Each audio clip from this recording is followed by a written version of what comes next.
모든 이야기는 어느 스산한 가을 오후 민준이 집으로 돌아와 아내의 화장대 위에서 낯선 벨벳 상자를 발견하면서 시작된다. 그날따라 유난히 공기가 차가웠다. 민준은 현관문을 열고 들어서며 넥타이를 느슨하게 풀었다. 거실에서는 아들 준서가 레고를 조립하며 콧노래를 흥얼거렸. 주방에서는 아내 서연이 저녁을 준비하는지 달그락거리는 소리가 정겹게 들려왔. 모든 것이 완벽하게 평범했기에 더없이 소중한 일상이었다. 그는 침실로 향해 옷을 갈아입으려다 무심코 서연의 화장대 위에서 시선이 멈췄. 평소에는 없던 짙은 남색 벨벳 상자가 그곳에 놓여 있었다. 호기심에 이끌려 상자를 열자 그 안에는 은은한 빛을 머금은 앤티크한 디자인의 은재 로켓 목걸이가 있었다. 화려한 것을 즐기지 않는 서연의 취향과는 사뭇 다른 낯선 물건이었다. 서연아, 이거 뭐야? 민준의 물음에 주방에서 나오던 서연의 어깨가 찰나의 순간 굳어지는 것을 그는 놓치지 않았. 그녀는 이내 아무렇지 않은 듯 미소를 지으며 다가왔.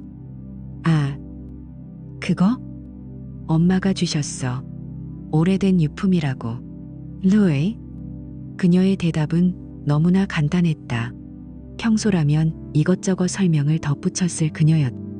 하지만 서연은 그저 그렇게 말하고는 오늘 저녁은 당신이 좋아하는 김치찌개야라며 황급히 화제를 돌렸다. 민주는 더 캐묻지 않았지만 평온했던 마음의 호수 위로 작은 돌멩이 하나가 던져진 듯한 파문이 선명했. 모든 것이 무너지기 시작한 아주 미세한 균열이었. 주말이 되자 그들의 완벽해 보이던 삶은 옆집에 사는 가장 친한 친구 지훈의 가족과 함께하는 바비큐 파티로 이어졌다.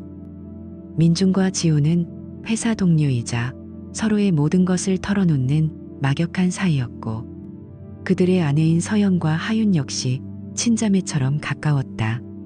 마당에는 아이들의 웃음소리가 청명하게 울려 퍼졌고 어른들은 맥주잔을 부딪히며 즐거운 대화를 나눴. 하지만 민준의 눈에는 모든 것이 조금씩 어긋나 보였. 서연은 유난히 핸드폰을 손에서 놓지 않았. 누군가와 메시지를 주고받는지 화면을 보며 희미하게 미소 짓는 그녀의 모습은 주변 사람들과는 다른 세상에 있는 듯했. 민준이 다가가 허리를 감싸 앉아 그녀는 스트레스 때문이라며 그의 손을 슬며시 밀어냈. 피곤해서 그래. 여보. 그 한마디가 그들 사이에 보이지 않는 벽을 만들었다. 반면 지우는 이상할 정도로 활기찼. 평소보다 목소리는 컸. 쉴 새 없이 민준의 어깨를 두드리며 농담을 던졌. 마치 자신들의 우정이 얼마나 굳건한지 억지로 증명하려는 사람처럼. 하지만 민준은 보았다. 지훈의 불안한 눈빛이 아무도 보지 않는 틈을 타 서연에게로 향하는 것을. 그건 단순한 친구의 아내를 향한 시선이 아니었. 민준은 애써 고개를 저었. 내가 너무 예민한가? 그냥 스트레스 때문일 거야. 하지만 한번 피어오른 의심이라는 안개는 좀처럼 거치지 않았. 그날 밤 잠든 서연의 옆에 누워 민준은 생각에 잠겼. 그녀가 변했. 아주 미세하지만 분명한 거리감. 그 거리의 시작이 혹시 저 비밀스러운 로켓 목걸이와 관련이 있는 건 아닐까? 의심은 꼬리에 꼬리를 물고 이어졌. 며칠 뒤 민준은 서연의 핸드폰으로 급하게 확인할 것이 있어 잠시 빌렸. 그리고 그는 보고야 말았. 최근 통화 목록이 깨끗하게 비워져 있는 것을. 단 한 개의 기록도 없이 실수로 지웠다고 하기엔 너무나 완벽한 청소였다. 무언가를 숨기려는 자의 필사적인 흔적. 그 순간 막연했던 불안감은 차가운 확신으로 변해갔. 심장이 쿵 하고 바닥으로 떨어지는 기분이었. 그는 더 이상 이 불안을 외면할 수 없었. 진실을 알아야만 했다. 그날 밤 민주는 아이와 아내가 모두 잠든 깊은 어둠 속에서 홀로 컴퓨터 앞에 앉았다. 그의 얼굴 위로 모니터의 차가운 빛이 일렁였. 몇 번의 검색 끝에 그는 아주 작은 크기의 고성능 녹음기를 주문했. 결제 버튼을 누르는 그의 손가락이 미세하게 떨렸. 그는 스스로를 타일렀다.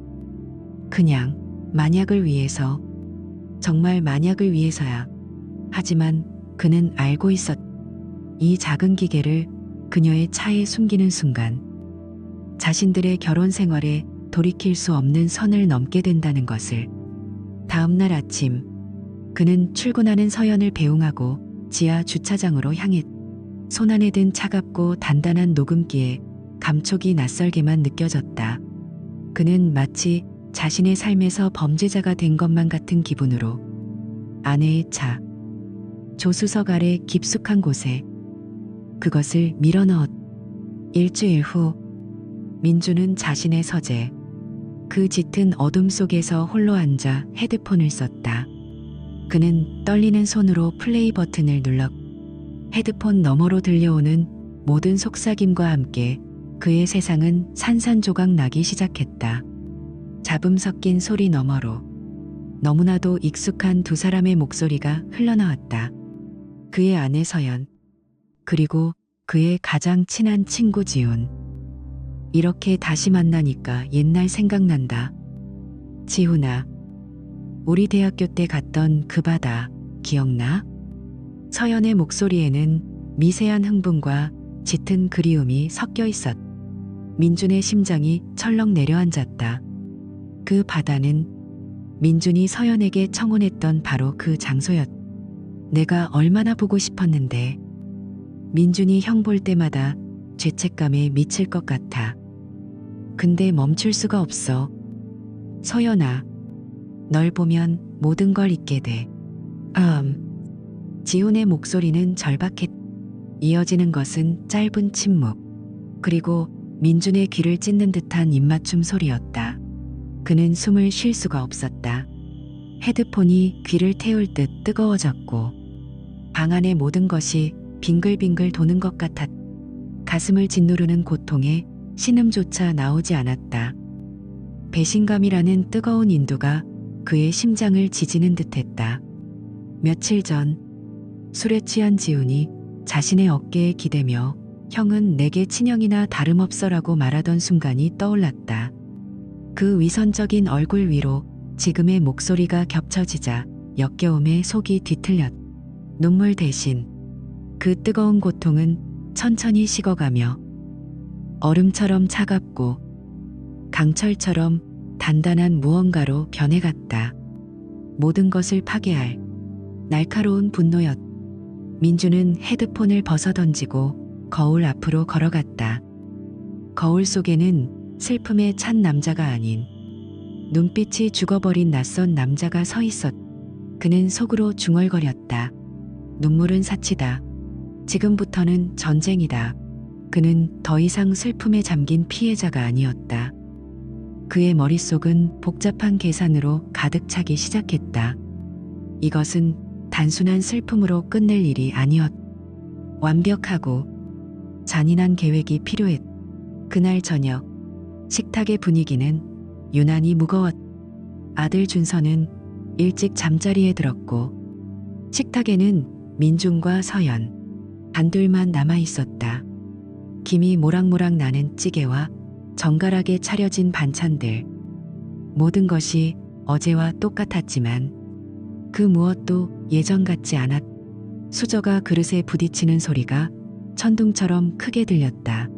민주는 아무렇지 않은 척 식사를 했. 회사 이야기를 하고 주말 계획을 물었. 서연은 그의 태연함에 오히려 더 불안한 듯 시선을 마주치지 못하고 짧게 대답할 뿐이었. 그녀의 손이 미세하게 떨리고 있었다. 마침내 민준이 수저를 내려놓았. 그리고는 서연이 화장대에 두었던 그 앤티크 로켓 목걸이를 집어들었다. 이거 참 예쁘네. 어머님이 주신 거라 했지? 어머님께서 안목이 참 좋으시네. 당신한테 정말 잘 어울려. 아, 그의 목소리는 섬뜩할 정도로 평온했. 서연의 얼굴이 하얗게 굳었. 그녀는 위험을 감지했지만 다른 선택지가 없었다. 응? 그렇다니까. 거짓말. 민주는 속으로 되뇌었. 그는 더 이상 아무 말도 하지 않았. 대신 주머니에서 작고 검은 물체를 꺼내 식탁 위에 조용히 올려놓았다. 탁 하는 소리와 함께 서연의 세상도 멈췄다. 그녀의 눈동자가 지진이라도 난 듯 세차게 흔들렸다. 그것은 며칠 전 민준이 주문했. 바로 그 녹음기였. 레이. 서연의 입에서 짧은 탄식이 터져나왔다. 그녀는 녹음기와 민준의 텅 빈 눈을 번갈아 보았. 모든 것을 이해했다는 절망이 그녀의 얼굴을 뒤덮었다. 그녀는 의자에서 그대로 미끄러져 바닥에 주저앉았. 처음에는 소리 없는 눈물만 흘리더니 이내 억눌렀던 감정이 터져나오듯 오열하기 시작했. 여보, 미안해. 내가 정말 잘못했어. 제발. 여보, 용서해줘. 내가 다 버릴게. 응? 다 끊어낼게. 제발, 준서 아빠. 그녀는 어린아이처럼 바닥에 엎드려 민준의 바짓가랑이를 붙잡고 애원했. 하지만 민준은 차가운 눈으로 그녀를 내려다볼 뿐이었다. 그의 마음속에서는 동정심 대신 차가운 경멸만이 들끓었. 바로 그때였다. 식탁 위에 놓인 민준의 핸드폰이 짧게 진동했. 화면에 낯선 번호로 온 문자 메시지 하나가 떠올랐. 모든 걸 알고 있다. 어리석은 짓은 하지 마. 순간 민준의 눈빛이 날카롭게 변했. 익명의 메시지. 이건 또 누구지? 그의 계획에 예상치 못한 변수가 나타난 것이다. 제3의 인물. 어쩌면 이 모든 것을 지켜보고 있는 자가 있다는 말인가? 그의 머릿속이 빠르게 회전했.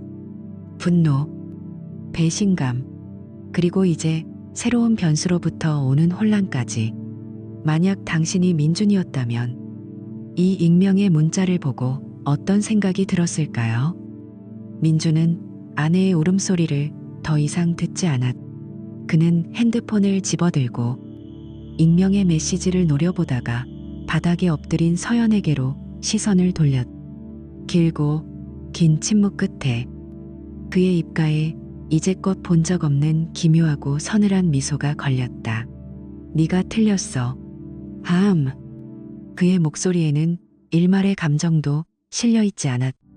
모든 건 이제부터 시작이야. 내일 우리 네 사람 다 같이 아주 재미있는 대화를 좀 나눠야겠어. Ann and Zier.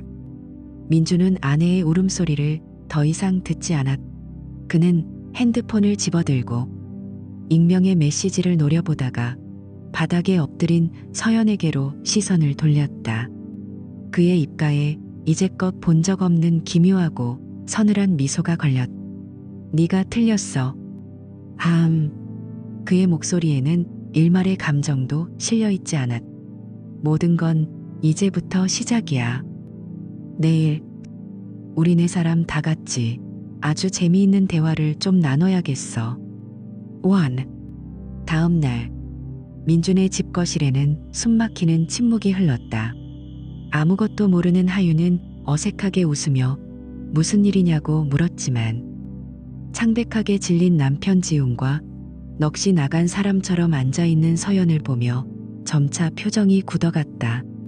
민주는 그 모든 광경을 즐기듯 천천히 입을 열었다. 어제 서연이한테 다 들었어. 자네와 내 아내 사이에 있었던 모든 일 말이야. 지훈의 어깨가 움찔 떨렸. 하윤의 눈이 믿을 수 없다는 듯 커졌. 민주는 지훈과 서연을 번갈아 보며 악마 같은 미소를 지었. 난 용서 같은 거엔 관심 없어. 그런 건 신한테나 구하라고. 내가 원하는 건 공평함이야. 그는 찻잔을 내려놓으며 나지막이 말했. 그 한마디가 거실의 공기를 얼어붙게 만들었다.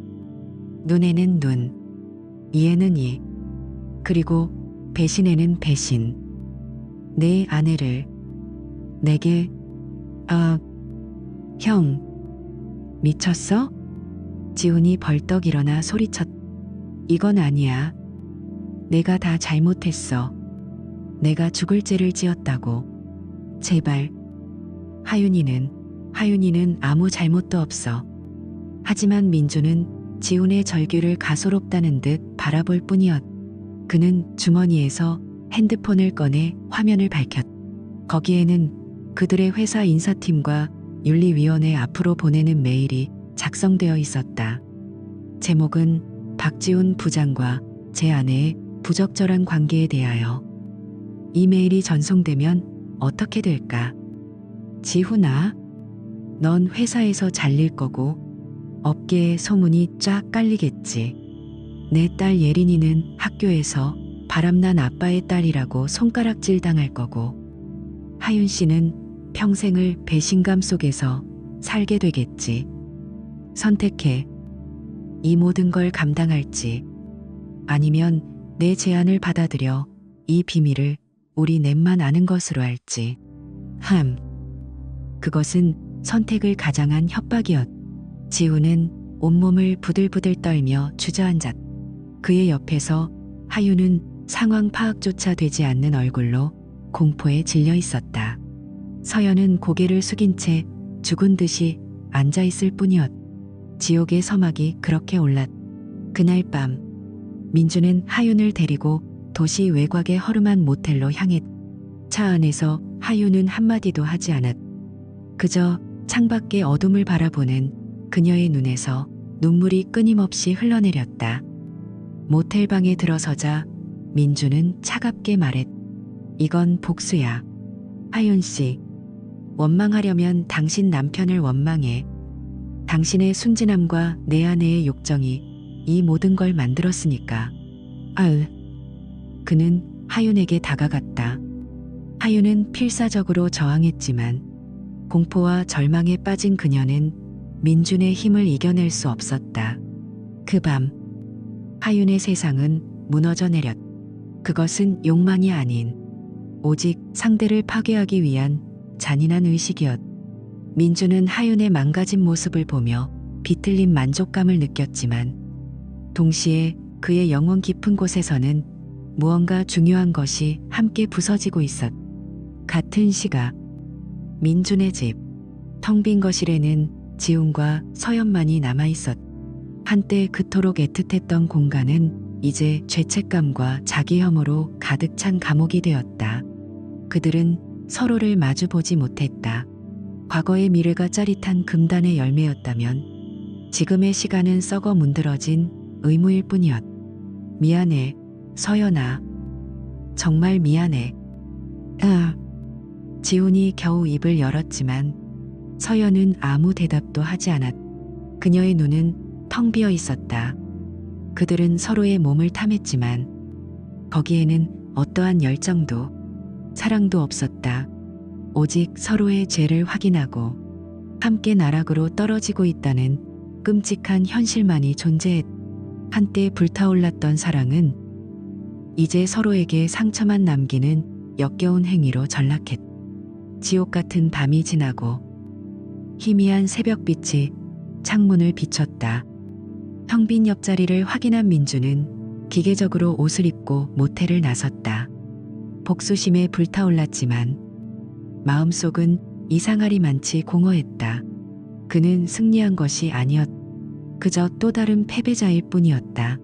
피로에 절어 자신의 아파트 현관문 앞에 섰을 때 그는 문 아래에 하얀 봉투 하나가 놓여있는 것을 발견했. 누구지? 이런 이른 시간에 그는 의아해하며 봉투를 집어들었. 그리고 봉투를 여는 순간 그의 손이 굳어버렸. 안에는 사진 한 장이 들어있었. 바로 어젯밤 그가 하윤을 데리고 모텔로 들어가는 모습이 선명하게 찍힌 사진이었. 순간 그의 등골을 타고 차가운 소름이 돋았. 익명의 문자, 그리고 이 사진. 누군가 이 모든 것을 지켜보고 있었. 자신의 완벽한 복수극에 초대하지 않은 관객이 나타난 것이다. 사진을 든 민준의 손이 그대로 굳었다. 완벽한 복수극의 연출가라 믿었던 자신이 사실은 누군가의 무대 위에서 놀아나는 광대에 불과했다는 끔찍한 자각이 그의 온몸을 훑고 지나갔다. 익명의 문자, 그리고 이 사진. 그의 게임에는 초대받지 않은 관객이 있었다. 분노보다 더 깊은 혼란과 편집증적인 불안이 그를 잠식하기 시작했다. 그날 이후 지옥의 룰렛은 매주 금요일마다 어김없이 돌아갔다. 하지만 이제 그들의 만남에는 어떠한 감정도 남아있지 않았다. 그것은 영혼을 갉아먹는 병적인 의식일 뿐이었다. 민주는 하윤을 더욱 거칠게 다루며 자신의 불안을 표출했고, 지훈과 서연은 서로의 얼굴에서 파멸해가는 자신들의 모습을 확인할 뿐이었다.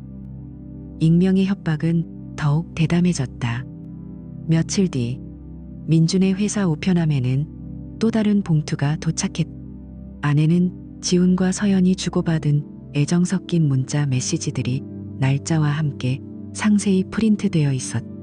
누군가 그들의 모든 것을 손바닥 위에 올려놓고 보고 있었다. 민준의 의심은 극에 달했다. 그는 통제력을 잃고 서연을 거칠게 몰아붙이기 시작했다. 너도 한패지? 나를 갖고 노는 건가?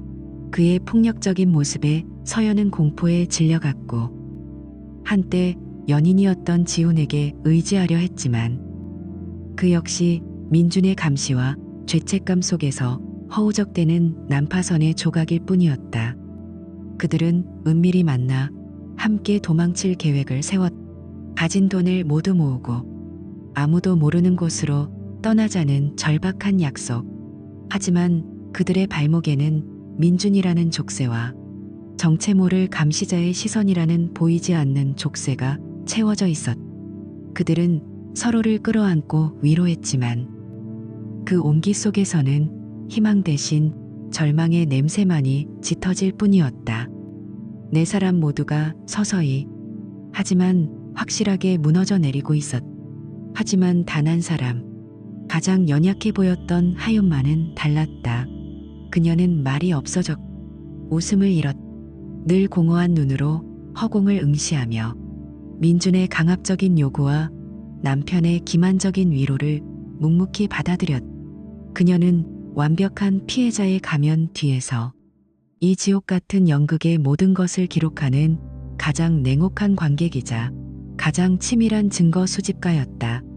어느 평일 오후 하윤은 친구를 만나러 간다며 집을 나섰다.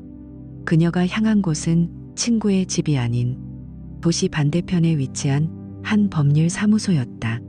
사무실에 들어서는 순간 그녀의 모습은 180도 변했다. 겁에 질려 구부정했던 어깨는 꼿꼿이 펴졌고 공허했던 눈빛은 얼음처럼 날카롭게 빛났다. 모든 증거는 이 안에 있습니다. 변호사님, 하윤은 맞은편에 앉은 중년의 여성 변호사에게 작은 USB 하나를 건넸. 그 안에는 지난 몇 주간 그녀가 목숨을 걸고 모은 증거들이 담겨 있었다. 지훈과 서연이 주고받은 모든 메시지네요. 민준이 자신을 협박하며 전화했던 모든 통화의 녹음 파일, 그리고 모텔에서 강압적인 관계가 이루어지던 순간에 소름 끼치는 음성 기록까지. 변호사가 놀란 눈으로 그녀를 바라보았다. 이 정도면 충분하고도 남습니다. 남편분과의 이혼 소송은 물론이고 김민준 씨에게는 형사 고소까지 가능합니다. 하지만 하윤은 고개를 저었다. 그녀의 입가에 희미하지만 단호한 미소가 걸렸다. 저는 단순한 이혼을 원하는 게 아니에요. 그 세 사람 모두 자신들이 저지른 짓의 대가를 정확히 치르게 만들고 싶어요. 법적으로, 그리고 사회적으로요. 그들이 쌓아 올린 모든 것을 제 손으로 무너뜨릴 겁니다. 그녀의 계획은 단순한 탈출이 아니었다. 그것은 모든 것을 건 복수, 심판이었다. 시간이 흘러 또다시 운명의 금요일이 다가왔다. 그 주 내내 하윤은 극심한 정신적 고통을 호소하며 침대에서 거의 나오지 않았다. 금요일 오후 그녀는 다 죽어가는 목소리로 지훈에게 말했다. 나 아무래도 안 되겠어.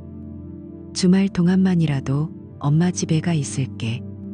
여기서 더 있다가는 정말 미쳐버릴 것 같아. 아이사. 지훈은 그녀의 창백한 얼굴과 텅 빈 눈을 보며 일말의 의심도 하지 못했다. 오히려 일주일 중 가장 끔찍한 의무에서 벗어날 수 있다는 안도감에 휩싸였다. 그는 걱정스러운 척 아내의 등을 두드리며 흔쾌히 허락했다.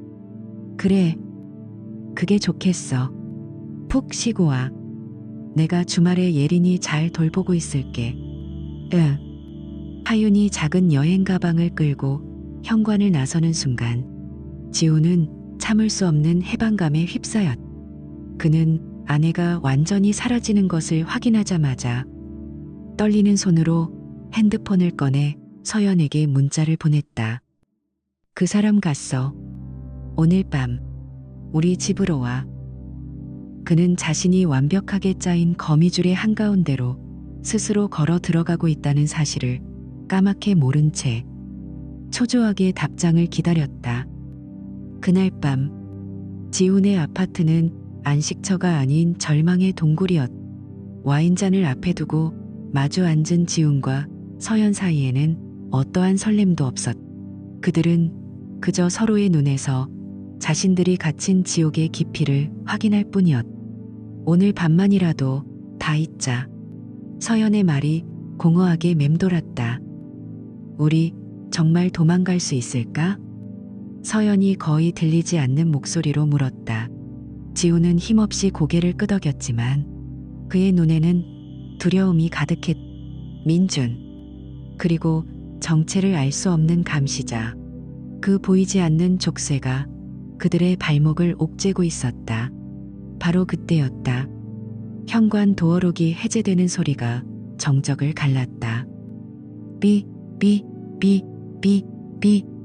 두 사람은 숨을 멈추고 얼어붙었다. 하윤은 분명 주말 내내 집을 비운다고 했는데 철컥. 아이. 문이 열렸다. 복도의 차가운 형광등, 불빛이 역광으로 비치며 문 앞에 선 세 사람의 실루엣을 그렸다. 그들 앞에 나타난 것은 하윤이었다. 하지만 그녀는 그들이 알던 그 나약하고 상처 입은 하윤이 아니었다. 텅 비어 있던 그녀의 눈은 얼음장처럼 차가웠고 슬픔 대신 냉혹한 분노가 서려 있었다. 그리고 그녀의 등 뒤에는 두 명의 제복 입은 경찰과 단정한 정장 차림의 변호사가 서 있었다. 완벽하게 준비된 심판의 서막이었다. 하윤아, 이게 무슨... 지훈이 자리에서 일어나며 말을 더듬었다. 서연은 이미 얼굴이 새하얗게 질려 있었다. 하윤은 소리치지 않았다. 그녀는 천천히 안으로 걸어 들어오며 주변을 둘러보았다. 그녀의 목소리는 칼날처럼 날카롭고 차가웠다. 참 아늑하네. 내 남편이랑 내 제일 친한 친구의 아내가 함께 있기엔 말이야. 내 집에서 뭐 하는 짓들이야. 두 사람? 그녀는 울지도 분노를 터뜨리지도 않았다. 그저 격렬이 가득한 눈으로 그들을 훑어볼 뿐이었다. 그 침착함이 오히려 두 사람을 더 큰 공포로 몰아넣었다. 변호사가 앞으로 한 걸음 나서며 경찰에게 USB를 내밀었다. 이 안에는 박지훈 씨와 적이 있는 서연 씨의 불륜 증거가 모두 담겨 있습니다. 하지만 이건 시작에 불과합니다. 아이. 변호사의 말에 지훈과 서연의 심장이 바닥으로 떨어졌다. 그러나 진짜 폭탄은 그 다음에 터졌다. 더 중요한 것은 제 의뢰인 하윤 씨가 옆집에 사는 김민준 씨로부터 지속적인 협박과 강요에 의한 성폭력을 당했다는 증거입니다. 모든 통화 내용과 상황이 녹음되어 있습니다. 김민준이라는 이름이 나오자 경찰의 표정이 굳어졌다. 소란스러운 소리의 복도에는 이미 호기심 가득한 이웃들이 하나둘씩 모여들고 있었다. 몇몇은 핸드폰을 꺼내들기까지 했다. 열린 현관문은 그들의 추악한 비밀을 위한 무대가 되었고 이웃들의 수군거림은 잔인한 배경음악이 되었. 저 집 남자랑 옆집 여자랑 바람났대. 세상에. 경찰까지 온 거야? 아니. 그것뿐만이 아니라던데. 옆집 남자가 저 여자를 강제로. 순식간에 아파트 전체가 그들의 공개적인 스캔들로 들썩였다. 잠시 후 연락을 받은 민준이 자신의 집에서 나왔다. 그는 경찰들을 보고도 여전히 자신이 상황을 통제할 수 있다고 믿는 듯 오만한 표정으로 지훈을 향해 소리쳤. 지금 이게 다 무슨 짓이야. 그는 하윤을 보며 혀를 찼다.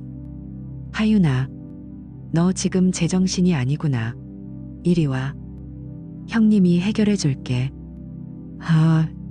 그의 위선적인 말이 끝나기도 전에 하윤은 자신의 핸드폰에서 녹음 파일 하나를 재생했. 민준 자신의 목소리가 아파트 복도에 섬뜩하게 울려 퍼졌다. 이건 복수야. 하윤 씨, 원망하려면 당신 남편을 원망해. 자신의 목소리가 담긴 명백한 증거 앞에 민준의 얼굴에서 오만함이 무너져 내렸. 자신이 가장 나약한 피해자라고 믿었던 하윤의 완벽한 반격. 자신이 설계했다고 믿었던 게임의 판이 완전히 뒤집힌 것이다. 김민준 씨, 성폭력 범죄의 처벌 등에 관한 특례법 위반 혐의로 긴급 체포합니다. 변호사를 선임할 수 있으며 경찰이 미란다 원칙을 고지하며 그의 팔에 차가운 수갑을 채웠. 철컥하는 소리와 함께 민준이 쌓아 올린 모든 것이 무너져 내렸. 복도를 비추는 경찰차의 경광등, 이웃들의 경멸, 어린 시선과 핸드폰 카메라 불빛, 절망에 빠진 서연의 얼굴, 넋이 나간 지훈의 모습이 파노라마처럼 그의 눈앞을 스쳐 지나갔. 하지만 수갑이 채워지는 그 순간 민준의 마지막 시선이 향한 곳은 아내도 친구도 아니었다. 그는 자신이 마음대로 주무를 수 있는 연약한 희생양이라 여겼던 하윤을 바라보았다. 그녀는 울고 있지 않았. 그저 차갑고 텅 빈 눈으로 무너져 내리는 그를 지켜보고 있었. 그 눈빛 속에서 민준은 생전 처음으로 진짜 공포를 느꼈다. 그의 잔인한 연극은 막을 내렸지만 그들 모두의 지옥은 이제부터가 시작이었. 그의 잔인한 연극은 막을 내렸지만 그들 모두의 지옥은 이제부터가 시작이었. 사건의 파장은 걷잡을 수 없이 퍼져나갔다. 가장 먼저 심판대에 오른 것은 민준이었다. 하윤이 제출한 명백한 증거 앞에서 그는 어떠한 변명도 할 수 없었. 법정은 그의 복수심을 참작하지 않았고 강요에 의한 성폭력 혐의는 고스란히 유죄로 인정되었다. 한때 성실한 가장이자 유능한 직장인이었던 그는 이제 차가운 교도소 독방에서 자신의 증오가 만들어낸 잿더미 같은 결과를 곱씹는 신세로 전락했. 그는 모든 것을 잃었. 가족, 명예, 직장, 그리고 자신의 영혼까지도. 지훈과 서연의 삶 역시 철저히 파괴되었. 공개적인 스캔들의 주인공이 된 그들은 사회적으로 완전히 매장당했다. 그들은 곧바로 이혼했지만 그것은 끝이 아닌 또 다른 고통의 시작이었다. 서연은 아들 준서에 대한 양육권을 빼앗겼고 아이는 충격 속에서 외가로 보내졌. 그녀는 평생을 아들에게 씻을 수 없는 상처를 준 엄마라는 주홍 글씨를 안고 살아가야 했. 지훈 또한 모든 것을 잃고 빈털터리가 되어 세상의 손가락질 속에서 숨어진 애. 한때 불타올랐던 그들의 사랑은 이제 서로를 볼 때마다 끔찍한 과거를 떠올리게 하는 흉터이자 평생을 따라다닐 족쇄가 되었. 그렇다면 하윤은 승리자였을까? 그녀는 법적인 정의를 얻었. 상당한 위자료와 함께 새로운 삶을 시작할 기회를 얻었. 그녀는 딸 예린의 손을 잡고 아무도 자신들을 알지 못하는 먼 도시로 떠났다. 하지만 그녀의 밤은 여전히 악몽으로 가득했. 낯선 남자의 친절에도 움찔 놀라 몸을 사렸고 한때 당연했던 인간에 대한 신뢰는 산산조각 나 있었다. 그녀는 복수라는 전쟁에서 이겼지만 그녀의 마음에도 지울 수 없는 깊은 상처가 남았다. 결국 이 지독한 복수극에는 승자가 없었다. 모두가 패배자였다. 한순간의 욕망과 배신, 그리고 그 뒤를 이은 용서 없는 증오. 그들이 뿌린 씨앗은 결국 모든 것을 불태우는 파멸의 열매로 돌아왔다. 그들은 각자의 방식으로 행복했던 가정을, 서로에 대한 믿음을, 그리고 평온했던 일상을 모두 잃어버렸다. 남은 것은 텅 빈 집과 쓰라린 후회, 그리고 잿더미처럼 변해버린 관계들 뿐이었다. 이 이야기는 우리에게 묻는다. 복수의 끝에는 무엇이 있는가? 한 사람을 파멸시키기 위한 증오는 결국 자기 자신을 가장 먼저 불태우는 불길이 아닐까? 삶에 작은 균열이 생겼을 때 우리는 칼을 들고 상대를 겨눠야 할까? 아니면 아물지 않을 상처를 감수하고 돌아서야 할까? 한 번의 잘못된 선택이 얼마나 끔찍한 결과를 낳을 수 있는지 이 네 사람의 이야기는 처절하게 보여주고 있다. 증오의 잔해 속에서는 그 어떠한 승리도 피어날 수 없다는 것을